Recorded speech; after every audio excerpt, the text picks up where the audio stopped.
بسم اللہ الرحمن الرحیم۔ السلام علیکم محترم ناظرین، بندش ایک ایسی چیز ہے جو کہ کالے جادو کے مقابلے میں 10 گنا زیادہ آسانی سے ہو جاتی ہے اور کالے جادو سے کہیں زیادہ خطرناک بھی ہے، کیونکہ کالا جادو تو پھر بھی 7 سمندر پار پر اثر نہیں کرتا، جبکہ بندش ایک ایسی لعنت ہے جو کہ 7 سمندر پار بھی آپ کا پیچھا نہیں چھوڑتی۔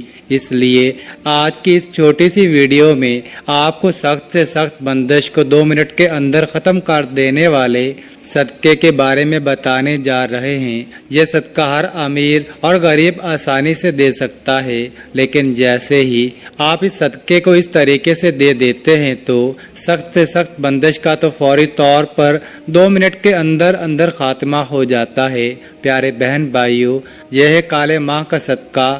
ہر قسم کی بندش کو ختم کرنے کے حوالے سے آپ نے بھی کالے ماہ کے صدقے کے بارے میں ضرور سن رکھا ہوگا، لیکن 99% لوگ غالباً اس صدقے کو غلط طریقے سے دیتے ہیں، جس سے بندش دور ہونا تو چھوڑیں، الٹا انسان گناہ گار ہو جاتا ہے۔ اس لیے آج کی ویڈیو میں آپ کو کالے ماہ کا صدقہ دینے کا ٹھیک طریقہ بتاؤں گا، جو کہ 2 منٹ کے اندر ہر قسم کی بندش کو ختم کر دیتا ہے۔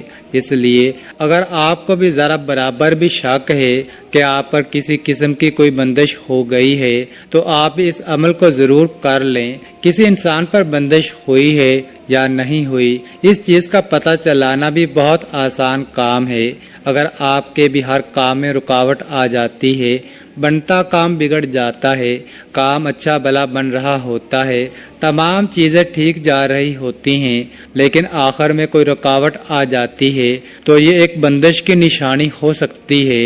اسی طرح اگر آپ دولت مند ہونا چاہتے ہیں اور دولت مند ہونے کے لیے آپ دن رات محنت بھی کرتے ہیں، لیکن باوجود اس کے کہ اگر آپ کاروبار کرتے ہیں، بہت زیادہ محنت کرتے ہیں، لیکن پھر بھی کاروبار نہیں چلتا، تو یہ بھی ایک بندش کی نشانی ہے۔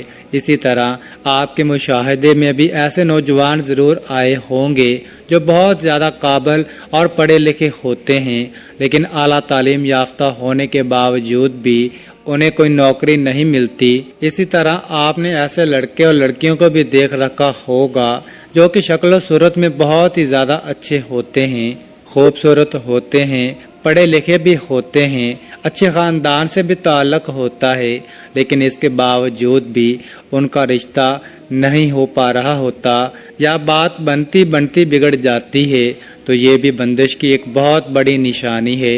اسی طرح آپ نے ایسے لوگ بھی ضرور دیکھ رکھے ہوں گے جو کہ اچھی نوکری پر لگے ہوتے ہیں یا اچھا بھلا کاروبار کر رہے ہوتے ہیں، لیکن اچانک سے ان کا دل ہی نہیں کرتا کہ وہ نوکری پر جائیں یا کاروبار پر جائیں، اپنی دکان پر بیٹھیں۔ ان کا دل کرتا ہے کہ ہر وقت گھر میں ہی بیٹھے رہیں، یا ان پر ہر وقت سستی اور تھکاوٹ چھائی رہتی ہے، جس وجہ سے ان کا کسی کام میں دل ہی نہیں لگتا، تو یہ بھی ایک بندش کی ہی نشانی ہے۔ یعنی بندش ایک ایسی چیز ہے جو کہ زندگی میں آپ کو آگے نہیں بڑھنے دیتی۔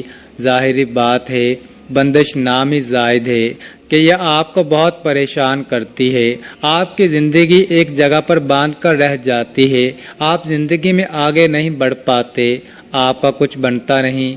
اس لیے پیارے بہن بھائیوں، اگر آپ کو معمولی سا بھی پتہ ہے کہ آپ پر بھی بندش ہے جس کی وجہ سے آپ کے معاملات میں رکاوٹیں آ رہی ہیں، تو آپ نے عمل کو اس طرح سے کرنا ہے کہ سب سے پہلے آپ نے بازار سے کالے ماہ لے آنے ہیں، جنہیں کالے ثابت ماہ بھی کہا جاتا ہے۔ اب ان ½ کلو کالے ماہ کو آپ نے اپنے سامنے رکھ لینا ہے۔ اس کے بعد آپ نے بسم اللہ پڑھنی ہے۔ اس کے بعد آپ نے 3 بار سورہ فلق، اعوذ باللہ من الشیطان الرجیم، بسم اللہ الرحمن الرحیم،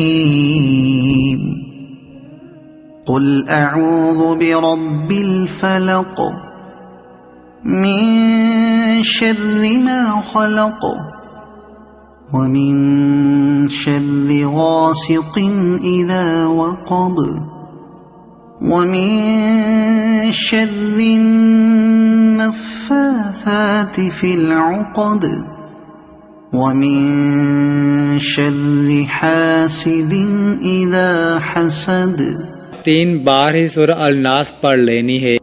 اعوذ باللہ من الشیطان الرجیم. بسم اللہ الرحمن الرحیم. قل اعوذ برب الناس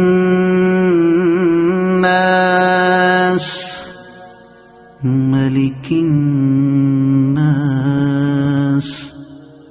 الہ الناس من شر الوسواس الخناس الذي يوسوس في صدور الناس من الجنة والناس. اور 3 بار سورہ فلق اور 3 بار سورہ الناس پڑھنے کے بعد آپ نے اپنے اوپر پھونک مار لینی ہے. اب آپ نے اپنے سامنے جو کالے ماہ رکھے ہیں ان کا آپ نے صدقہ کر دینا ہے. کالے ماہ کا صدقہ آپ 2 طرح سے کر سکتے ہیں. پہلے نمبر پر ان کالے ماہ کو کسی غریب کو دے دیں. آپ غریب سے پہلے پوچھ لیں کہ کیا وہ کالے ماہ لے گا. اگر وہ رضامندی ظاہر کرے تو آپ اس کو بھی یہ کالے ماہ دے سکتے ہیں. یا دوسرے نمبر پر آپ کالے ماہ کا صدقہ اس طرح سے کر سکتے ہیں کہ آپ نے گھر پر ان کالے ماہ کو پکا لینا ہے، لیکن آپ نے ہانڈی کو بالکل بھی جھوٹا نہیں کرنا. یعنی آپ نے کالے ماہ پکانے کے بعد ذرا بھی اس سالن میں سے کچھ کھانا نہیں. آپ نے پورے ½ کلو کے ½ کلو کالے ماہ پکانے کے بعد ان کو بازار میں لے جانا ہے. کسی ایسی جگہ پر لے جائیں جہاں غریب لوگ رہتے ہیں. اس کے بعد آپ تندور سے یا گھر پر روٹیاں پکا لیں اور روٹیوں کے اوپر کالے ماہ رکھ کر آپ غریبوں میں تقسیم کر دیں. تو یہ ان 2 طریقوں سے آپ کالے ماہ کا صدقہ دے سکتے ہیں. لیکن پیارے بہن بھائیوں، اس چیز کو یاد رکھیں، یہ جو لوگ آپ کو طرح طرح کے طریقے بتاتے ہیں کہ کالے ماہ آپ نے چوراہے میں پھینک دینے ہیں، گندے نالے میں پھینک دینے ہیں، قبرستان میں پھینک دینے ہیں. جیسے آپ نے دیکھا بھی ہوگا کہ اگر آپ صبح صبح گھر سے باہر نکلتے ہیں تو آپ کو چوک چراہوں میں بہت سارے لوگوں نے جو کالے ماہ پھینکے ہوتے ہیں، آپ کو چوک چراہوں میں کالے ماہ کی تھیلیاں عام نظر آ جاتی ہیں. آپ نے یہ غلطی ہرگز نہیں کرنی. اسلام نے رزق کو اس طرح سے ضائع کرنے اور اس طرح سے کھانے پینے والی چیزوں کو چوک چراہوں میں پھینکنے سے سخت منع کیا ہے، اور یہ سخت ترین گناہ ہے. اس لیے جس طرح میں نے آپ کو کالے ماہ کا صدقہ دینے کا اصل طریقہ بتایا ہے، کوشش کریں کہ ہمیشہ اسی طرح سے آپ نے کالے ماہ کا صدقہ دینا ہے. اس کے علاوہ پیارے بہن بھائیوں، یہ بہت ہی چھوٹی لیکن بے حد طاقتور سورہ ہے. اس لیے کوشش کریں کہ ان دونوں صورتوں کو اپنی زندگی میں شامل کریں. جس دن بھی آپ 3 بار سورہ فلق اور 3 بار سورہ الناس پڑھ لیتے ہیں، اس دن آپ پر نہ تو کوئی جادو چلتا ہے، نہ ہی کوئی دوسرا علم عمل کرتا ہے، اور نہ ہی کسی قسم کی بندش آپ پر رہتی ہے. ناظرین، کامنٹ باکس میں اللہ تعالیٰ کے 99 ناموں میں سے ایک نام ضرور ٹائپ کریں. اور آپ کو ویڈیو اچھی لگی ہے تو ویڈیو کو لائک اور اپنے دوستوں میں ضرور شیئر کریں، اور اس چینل کو ضرور سبسکرائب کریں. جزاک اللہ.